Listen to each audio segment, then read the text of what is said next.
Ayusin mo yung tiki-tiki mo sa akin, ha? Kung na lang daw pumunta dun sa may school, sabi ni Papa, pinapunta kayo ng teacher ko. Sasampalin ko yung teacher mo. Ba't yung papapuntahin doon? Dapat ginagawa dito sa bahay. Sige, papunta ako doon.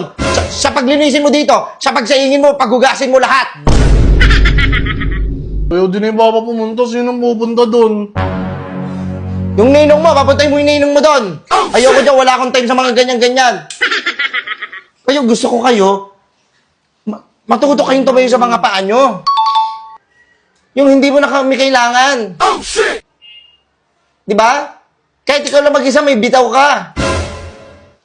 Hindi puro laro kasi ang inaatupag. Puro laro, wala nang ginagawa. Ay, agay. Agay.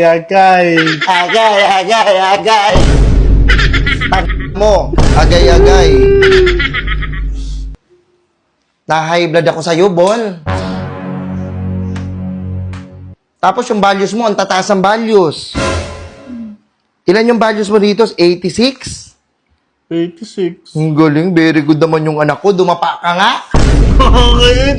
Ang taas na nga yan Pati na yung English ko mataas yan. Ayoko na ng Pilipino. Tapos may nakuha kang award. Papakitin ako dun sa stage.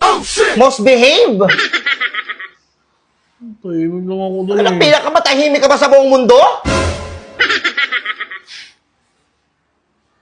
Pakitin mo ako dun sa stage pag mayroon ko nakuha ang award na first honor, second honor, hindi most behave.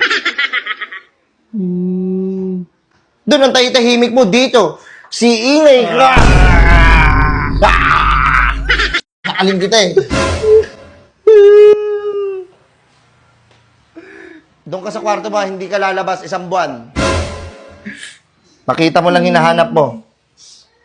Nalaro muna kami doon. O sige, maglaro ka. Paglaruan natin to.